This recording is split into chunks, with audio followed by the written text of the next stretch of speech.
Comment améliorer la vie des travailleurs togolais? La solution pourrait venir d'un outil d'analyse de la politique sociale, un tout nouvel instrument que découvrent les responsables en charge de la protection sociale au Togo depuis ce matin. Bâtir une nation unie et prospère sur la base de valeurs républicaines grâce à des sensibilisations. Telle est la mission des 26 associations retenues après le concours de citoyenneté initié par le ministère en charge de la formation civique. Les lauréats ont reçu leur prix ce matin à Lomé. Et puis, qui de Donald Trump ou d'Hillary Clinton sera le 45e président des États-Unis d'Amérique? Les Américains et même la planète entière attendent le verdict des urnes après le vote de ce mardi. Voilà pour les grandes articulations de cette édition. À toutes et à tous, bonsoir et bienvenue pour le 20h sur la télévision togolaise. D'abord, sachez que le Conseil des ministres s'est réuni ce mardi au palais de la présidence de la République sous la direction du chef de l'État, Faure Esozimna Nyazingbe. Nous vous proposerons tout à l'heure le communiqué ayant sanctionné ce conseil. Au palais de la présidence de la République, toujours ce mardi, le chef de l'État, Faure Esozimna Nyazingbe, s'est entretenu avec une délégation du transport maritime égyptien. Une délégation conduite par Mohamed Ahmed El Dakak. Il est le vice-président du conseil d'administration du port d'Alexandrie. Les échanges ont porté sur les échanges commerciaux entre le port d'Alexandrie et le port autonome de Lomé et surtout les possibilités de développement des deux ports et la formation des jeunes au métier de la mer. Et c'est une nouvelle ère de coopération bilatérale dans le domaine maritime qui s'ouvre ainsi entre l'Égypte et le Togo. Nous écoutons Mohamed Ahmed El Dakak à la sortie de l'audience au micro de Arnaud Kilio.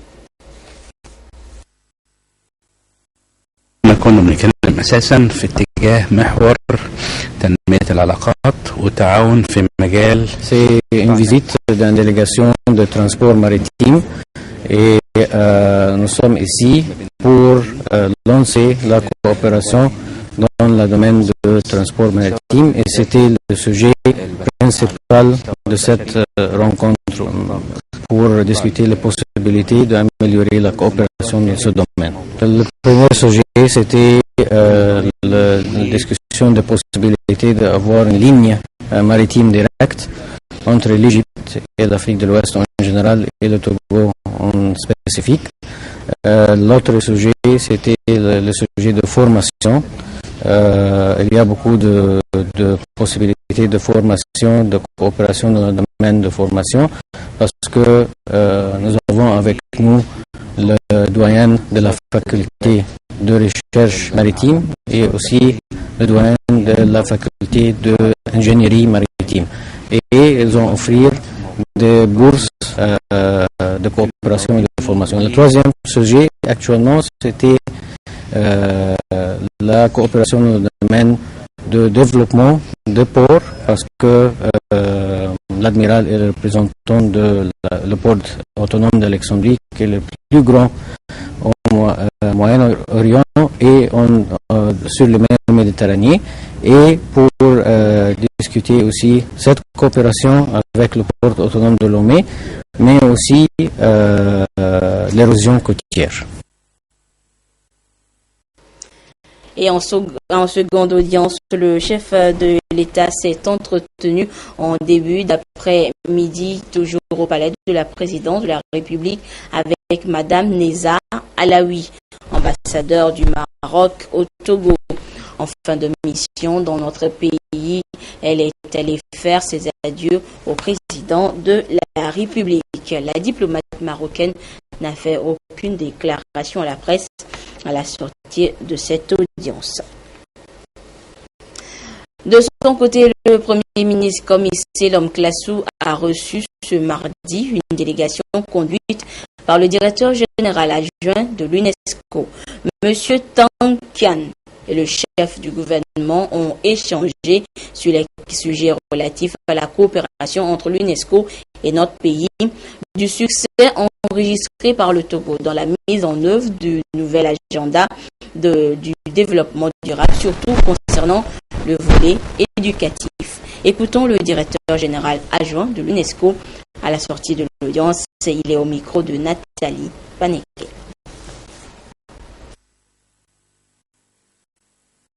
Je suis très heureux d'avoir cette opportunité de faire la discussion avec votre Premier ministre. C'est très utile. Nous discuter la coopération entre l'UNESCO et le Togo concernant le développement de l'éducation, parce que dans votre pays, vous avez un grand défi pour les mises en œuvre de la nouveau agenda pour le développement durable. Mais votre gouvernement a déjà obtenu grand succès. J'ai félicité le travail de le gouvernement de Togo et aussi nous allons continuer notre coopération pour faciliter et pour assister le gouvernement de continuer le travail pour obtenir l'objectif du développement durable à l'année 2030. Les conseillers pédagogiques des inspections du préscolaire et du primaire des régions centrales, Kara et Savane, sont en session de formation à l'INI de Dapan. Un renforcement de capacité pour une pédagogie active et par ricochet un enseignement de qualité au Togo quelques semaines après la reprise des cours dans les écoles. Désiré Aloyi pour des précisions. Ils viennent des régions centrales, Kara et Savane, les conseillers pédagogiques de toutes les inspections du préscolaire et primaire, ici réunis pour une remise à niveau, un stage d'initiation aux pratiques pédagogiques actives pour répondre au programme sectoriel de l'éducation 2010-2020. Une session de formation pour améliorer la qualité des enseignements des élèves maîtres. Un personnel d'encadrement, s'il est bien outillé, donnera des résultats performants aux apprenants. C'est un besoin que le ministère a identifié et on a fait appel à des experts qui sont très expérimentés dans ces pratiques-là et qui sont venus en appui pour que nos enseignants enseignent mieux et que nos élèves apprennent mieux et qu'ils soient véritablement performants. Alors nous allons donner une formation à des techniques d'expression orale, des techniques d'expression écrite, des techniques de recherche en mathématiques et en études du milieu, histoire, géo et sciences, et des techniques d'éducation à la citoyenneté. Alors la particularité de ces stages, c'est qu'ils se passent aussi de manière active. C'est-à-dire ce que l'on apprend dans la salle de stage, dans la salle de classe, on va le vérifier en classe avec les élèves immédiatement. 3 semaines de formation avec le soutien du Centre international pour les pédagogies actives CIPAC France et AFD, Agence française de développement.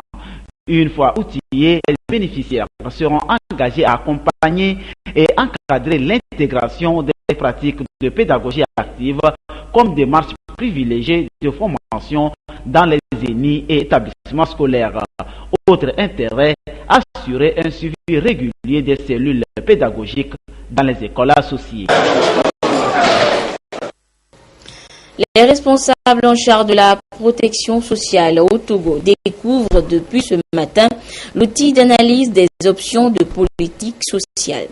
Il s'agit d'un instrument dont la finalité est d'aider les décideurs à pouvoir choisir des politiques de réforme sociale politiquement financièrement et techniquement réalisable pour améliorer la vie des travailleurs. Les précisions avec Komlan Vidagan et Tchatsina Baga. Selon le ministère de la fonction publique, du travail et de la réforme administrative, moins de 10% de la population togolaise bénéficie de la protection sociale. L'ambition du gouvernement à moyen et long terme est de porter la couverture sociale à l'ensemble des citoyens. Pour réussir ce pari, il importe d'analyser tout le système de protection sociale. Le Togo a alors choisi de mener cet exercice avec l'outil d'analyse des options de politique sociale SPOT. Il permet donc aux décideurs de pouvoir déterminer entre différentes options de politique possibles, celles qui sont les plus faisables politiquement, financièrement, et qui aussi permettent d'avoir le meilleur impact en termes des services rendus aux populations. Le SPOT est développé par le Bureau international du travail et l'Organisation pour la coopération et le développement économique OCDE de l'Union européenne. Le Togo est l'un des 10 pays au monde à l'expérimenter et les attentes sont énormes. Dès que ces analyses seront terminées, que des recommandations seront prêtes, qu'elles seront soumises à des sessions de dialogue national. Ces sessions de dialogue national dégageront des priorités pour des prestations à fournir. La coordinatrice résidente du système des Nations Unies et le représentant du ministre de la fonction publique et du travail ont souligné l'importance de promouvoir la protection sociale comme droit fondamental reconnu à tous tout au long du cycle de vie. Lomé abrite depuis hier une réunion des directeurs financiers et chefs comptables des agences membres de l'Association africaine des travaux d'intérêt public. Une rencontre axée sur 3 thèmes principaux: la planification budgétaire, la gestion des ressources financières et les ressources de financement.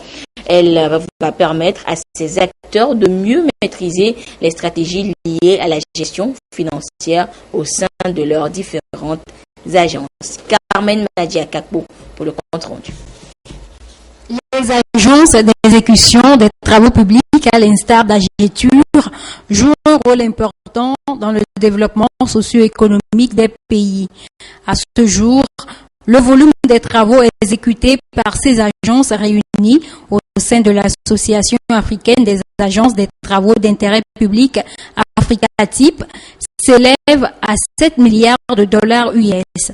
Il convient donc de mieux préparer les acteurs en charge des finances de ces agences à mieux s'adapter au processus actuel de mondialisation des économies et la libéralisation du secteur de la maîtrise d'ouvrages délégués. Puisqu'il y a une évolution, disons, très très rapide, très fulgurante aujourd'hui de toutes les sciences. Le NTIC étant là, il faudrait que les DAF et les chefs comptables puissent s'adapter aussi correctement pour faire des prévisions budgétaires, pour pouvoir, disons, améliorer la présentation des comptes. Pour pouvoir mieux travailler, nous devons nous adapter à toutes les sources de financement. Il y a la Banque mondiale, l'Union européenne, l'UEMOA, et toutes ces sources de financement n'ont pas les mêmes procédures. Il faudrait effectivement que les chefs comptables et les directeurs administratifs financiers puissent s'adapter, disons, aux présentations, disons, selon chaque bailleur de fonds. Depuis sa mise en place en 1993, l'Association africaine des agences des travaux d'intérêt public Africa-Type a su promouvoir la coopération entre les pays africains en matière d'exécution des projets. Elle compte aujourd'hui 20 agences basées dans 17 pays d'Afrique, dont le Togo. Je vous l'annonçais en début début d'édition, le Conseil des ministres s'est réuni ce mardi au Palais de la Présidence de la République sous la conduite du chef de l'État Faure Sozimna Nyazingbe. L'essentiel du Conseil avec le ministre en charge de la communication, Guy Madji Lorenzo. Communiqué sanctionnant le Conseil des ministres du mardi 8 novembre 2016. Le Conseil des ministres s'est tenu ce mardi 8 novembre 2016 au Palais de la Présidence de la République sous l'autorité du Président de la République, Son Excellence M. Faure Sozimna Nyazingbe. Au cours des travaux, le Conseil a examiné en première lecture un avant-projet de loi, adopté 2 décrets, écouté 5 communications et des divers. Le projet de loi examiné en première lecture par le Conseil porte révision de la loi numéro 2004-005 du 23 avril 2004 relative à la protection sociale des personnes handicapées.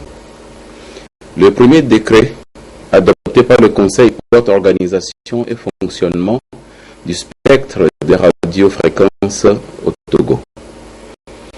S'inscrivant dans la démarche de renforcement du cadre réglementaire et institutionnel ainsi que de la modernisation des infrastructures et des services du secteur des postes et des télécommunications, le présent décret, pris en application de la loi numéro 2012-018 du 17 décembre 2012, porte organisation et fonctionnement de l'Agence nationale du spectre des radiofréquences. Cette agence a pour mission d'assurer l'attribution des fréquences aux différentes administrations et autorités affectataires, la gestion et l'assignation des fréquences radio électriques nécessaires au réseau de diffusion sonore et télévisuelle, ainsi que la coordination des fréquences aux frontières du Togo et les positions de notre pays à l'international. Le deuxième décret pris par le Conseil porte organisation et fonctionnement du ministère de la fonction publique, du travail et de la réforme administrative et fixe les attributions du dit ministre. Au titre des communications, la première suivie par le Conseil est relative à la participation du Togo à la TIGAT 4 organisée par la coopération japonaise les 27 et 28 août 2016 à Nairobi au Kenya. Organisée autour de la problématique du développement économique de l'Afrique à travers l'aménagement des réseaux logistiques pour la création d'un anneau de croissance en Afrique de l'Ouest, cette rencontre a permis à notre pays de soumettre 2 projets de requête pour financement. Le premier vise la réhabilitation et la construction du backbone Lomé 5AC. Ce projet répond à la volonté du gouvernement togolais de déployer l'Internet haut débit sur l'ensemble du territoire national et de relier Lomé à 5AC en fibre optique. La mise en œuvre de ce projet assurera la baisse des coûts de communication et améliorera très significativement la qualité de service au Togo et dans les échanges avec la sous-région et plus largement le reste du monde. Le second projet, quant à lui, porte création d'une technopole comprenant un data center et un centre d'innovation. Il s'inscrit également dans la droite ligne de la stratégie de l'État de faire du Togo un véritable hub numérique dans la sous-région. La seconde communication suivie par le Conseil est relative au renforcement de la collaboration entre les sociétés d'État Togo Télécom et Togo Cellulaire et à l'avancement du programme de transformation engagé sur les instructions du Président de la République avec pour objectif de rattraper le retard accusé par notre pays en matière de connectivité et pour assurer un accès de qualité aux services de téléphonie pour tous et à des coûts abordables, le processus de transformation se déroule d'une manière participative et prend en compte les propositions émanant des cadres et des experts des 2 sociétés. Ainsi, un diagnostic sans complaisance de l'existant a été dressé et les premiers résultats engrangés sur le terrain depuis le début du processus sont encourageants. La prochaine étape sera la réorganisation des deux sociétés d'État en un groupe avec une filiale infrastructure fixe mobile chargée des investissements, une filiale installation et support à la maintenance regroupant les équipes d'intervention terrain et une filiale service fixe mobile qui proposera des offres convergentes et innovantes aux clients particuliers et aux entreprises à des prix très attractifs. La troisième communication écoutée par le Conseil est relative à l'évolution des activités du projet du gazoduc de l'Afrique de l'Ouest. Conçu pour assurer le transport du gaz naturel du Nigeria afin d'approvisionner le Bénin, le Ghana et le Togo, il apparaît que le projet traverse quelques difficultés essentiellement dues à des cumuls d'arriérés nécessitant plusieurs rencontres de haut niveau entre les pays membres. Un plan de redressement du projet assorti d'un chronogramme d'exécution a été adopté par le comité des ministres chargé de ce secteur lors de la réunion de haut niveau tenue à Accra le 6 octobre et augure d'un retour prochain à la normale. La quatrième communication suivie par le Conseil fait état des importants besoins en ressources humaines constatés au niveau du ministère de l'Agriculture, de l'Élevage et de l'Hydraulique. En effet, afin de soutenir la dynamique positive constatée dans le secteur agricole qui contribue aujourd'hui à plus de 40% au PIB, mais aussi du secteur de l'hydraulique et de l'assainissement qui connaissent une nette amélioration, le renforcement des ressources humaines du ministère devient une nécessité. Le Conseil a pris acte de ces besoins. Enfin, le Conseil a suivi une cinquième communication relative au 15e forum AGOA, tenu à Washington du 22 au 27 septembre 2016. Ce forum, qui a réuni les ministres chargés du commerce des pays africains éligibles au programme AGOA avec leurs homologues américains, a permis d'échanger essentiellement sur le bilan et les perspectives du programme et l'après-AGOA à partir de 2025. Les pays membres de l'AGOA se réunissent annuellement, une fois aux États-Unis et une fois dans l'un des pays membres. À l'issue des travaux, il a été décidé à l'unanimité des participants que le prochain forum AGOA se tienne au Togo. Le Conseil félicite le chef de l'État pour son leadership qui a permis aux pays membres et aux États-Unis de retenir notre pays pour abriter cette conférence. Prendront part à cette réunion plus de 1000 participants venant de 38 pays. Une délégation américaine est attendue dans les prochains jours dans notre pays afin de finaliser un chronogramme de l'organisation de cette réunion pour laquelle notre pays a déjà entamé les préparatifs. Au titre divers, le Conseil note avec satisfaction les avancées obtenues dans le processus du Millennium Challenge Corporation. En effet, le Togo a engrangé 2 nouveaux points, portant son score de 10 à 12 points sur 20. Il était demandé au gouvernement de poursuivre les efforts afin d'obtenir de nouveaux points, nous rapprochant du score final. Le Conseil a adressé ses félicitations au chef de l'État grâce à qui ces succès ont été enregistrés, ainsi que l'équipe chargée du MCC au Togo. Le Conseil a également été informé du prochain tournoi de l'UEMOA qui se tiendra au Togo du 26 novembre au 3 décembre 2016, lancé en 2007 à l'initiative de la commission de l'UEMOA.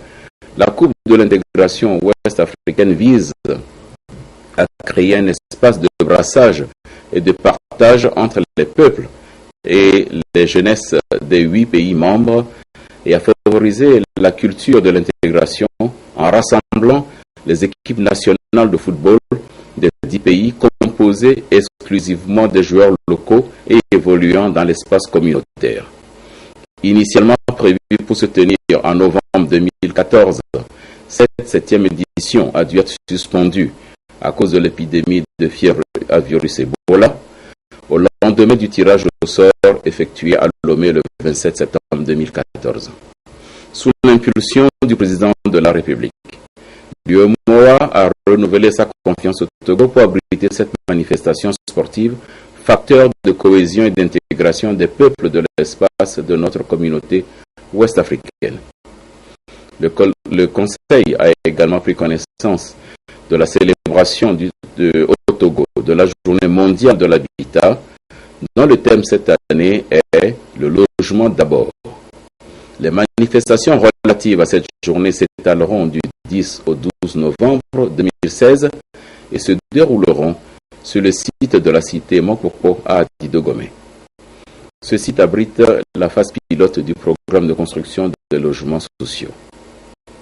Le Conseil a aussi été informé de la réunion des ministres chargés de la sécurité organisée par le Conseil de l'Entente, dont la présidence est assurée par le chef de l'État du 8 au 11 novembre 2016 à Lomé. Le Conseil a pris connaissance également des conclusions de la réunion de la Flexing Bank tenue du 3 au 4 novembre dernier. Cette réunion qui a mobilisé certains membres du gouvernement de Togo Invest et le secteur privé a permis d'aborder la problématique du financement des PME-PMI et du climat des affaires au Togo. Lors de cette rencontre, des échanges directs ont eu lieu entre cette institution bancaire et les entrepreneurs togolais. Enfin, 2 décrets de nomination ont été pris au titre du ministère des enseignements primaires et secondaires et de la formation professionnelle. Fait à Lomé le 8 novembre 2016, le Conseil des ministres. Et je vous donne maintenant lecture de ces décrets pris en Conseil des ministres. Décret portant nomination du directeur du Centre national d'information et d'orientation scolaire et professionnelle. Le président de la République, le Conseil des ministres entendu décrète. Monsieur Edjam Kossi, professeur d'enseignement général, spécialité histoire et géographie, précédemment en service au Centre national d'information et d'orientation scolaire et professionnelle, est nommé directeur du dit centre. Décret portant nomination du directeur de l'enseignement secondaire général. Le président de la République, le Conseil des ministres entendu décrète. Monsieur Alegbe Tafa, inspecteur de l'éducation nationale de classe exceptionnelle, spécialité mathématiques, précédemment chef de l'inspection secondaire de Bassar, est nommé directeur de l'enseignement secondaire général. Sont abrogées toutes dispositions antérieures contraires à ces présents décrets. Le ministre des enseignements primaires, secondaires et de la formation professionnelle est chargé de l'exécution des 10 décrets qui seront publiés au journal officiel de la République togolaise. Les responsables et acteurs des médias d'Afrique de l'Ouest sont en forum à Lomé. Il s'agit pour eux de réfléchir et soutenir la mise en place d'une fédération des maisons et centres de presse. Une synergie qui devra leur permettre de relever les défis auxquels fait face la presse dans son ensemble. Medina Salami. À ce forum, les responsables et acteurs des médias de l'Afrique de l'Ouest vont revisiter les rôles et missions des maisons et centres de presse, mettre en place un réseau d'échange d'informations et aider à la création d'une fédération. L'ambition est d'amener les maisons de presse à jouer efficacement leur rôle. Au terme des réflexions que nous avons menées sur les thématiques qui sont la mission et les rôles des maisons et centres de presse, le financement des maisons et centres de presse, la stabilité des maisons et centres de presse. Je pense que sorti de ces travaux, nous pourrions effectivement mettre en place cette fédération. cette fédération va promouvoir et renforcer les capacités des maisons centres de presse dans les pays où ça existe et de les créer là où ça n'existe pas. Le ministre de la Communication a encouragé l'initiative.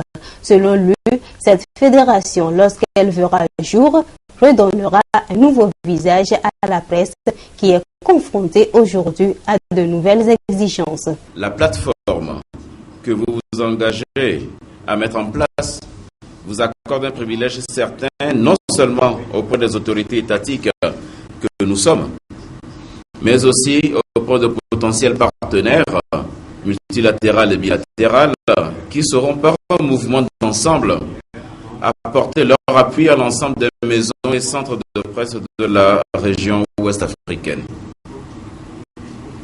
La première étape, et sans doute la plus importante, reste donc l'autocritique et l'auto-analyse du contexte dans lequel vous évoluez et les possibilités qui vous sont désormais offertes. L'idée de fédérer le dynamisme et l'énergie des professionnels des médias est soutenue par l'Organisation internationale de la francophonie, l'OIF. L'OIF se dit disponible à accompagner cette vision de vitaliser l'espace médiatique en Afrique de l'Ouest. Je vous le disais également en titre, il y a quelques mois, le ministère en charge de la formation civique lançait un appel à projet pour vulgariser la politique de la formation civique justement et de sensibilisation des populations sur les valeurs républicaines. Eh bien, les lauréats du concours sont connus, vous les voyez là. Ce sont 26 associations qui ont reçu leur prix des chèques ce matin. Nous y reviendrons en détail dans nos prochaines éditions. Le renforcement des capacités des agents des administrations douanières à lutter contre les criminalités liées aux espèces sauvages menacées d'extinction. Cette préoccupation est au cœur d'une rencontre régionale à Lomé, organisée conjointement par l'Office togolais des recettes et l'Organisation mondiale des douanes. Ce rendez-vous entend donner aux agents des différents pays présents les moyens nécessaires à la lutte contre le trafic illicite des espèces protégées. Les précisions avec Augustin Kossi. Lutter contre les trafics illicites des espèces protégées, un sujet inscrit au rang des priorités de l'Organisation mondiale des douanes, OMD.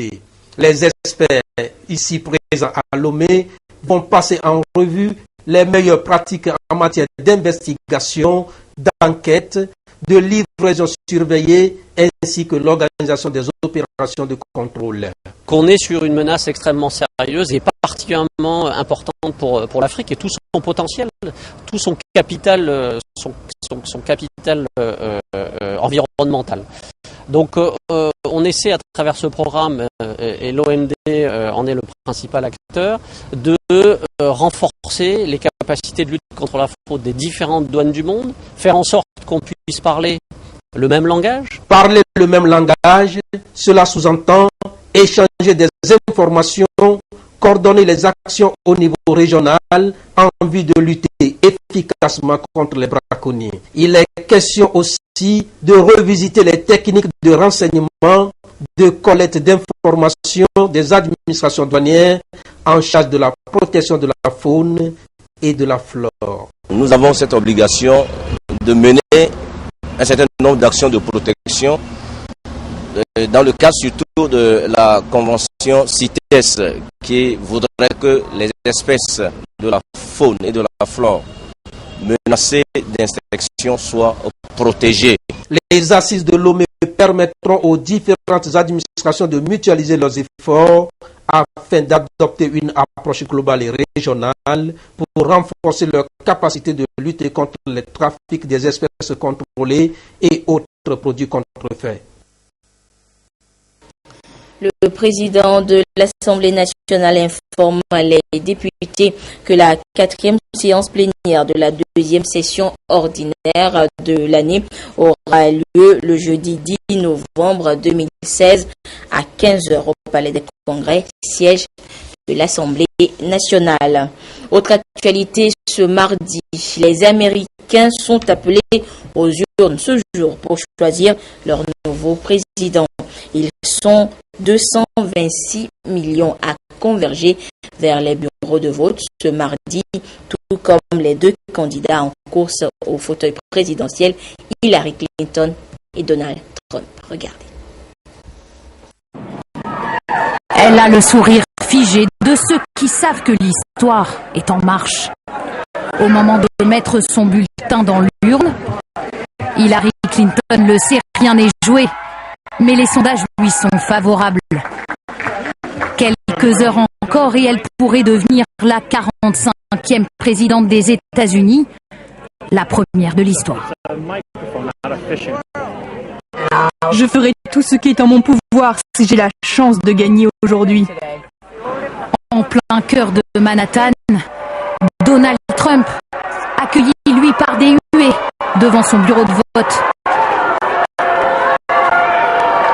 Le milliardaire républicain joue aujourd'hui qui tout double et ne manque pas une occasion de faire le spectacle. Je suis ton futur président. Allez, top là.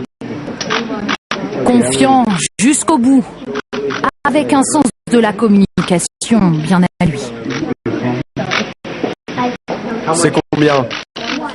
$1? Allez, tiens, voilà 10.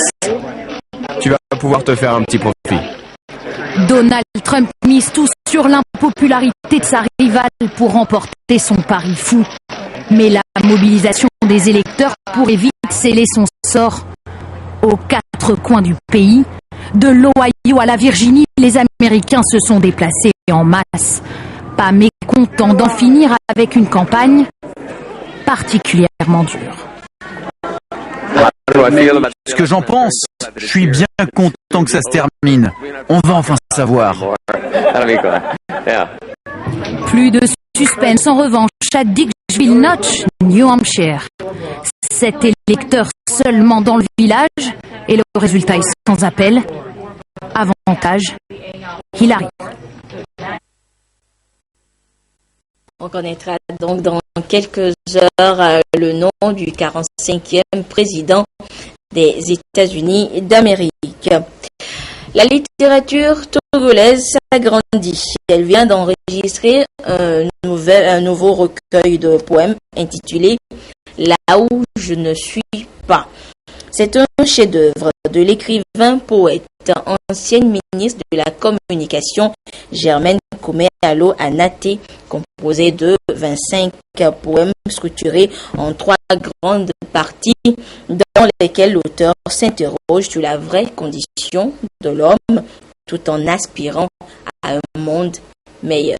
Les précisions avec Sonia Aminikpo et Carmen Madji. Là où je ne suis pas, un nouveau recueil, le 3e du genre de l'écrivain poète Germaine Kouméalo Anaté.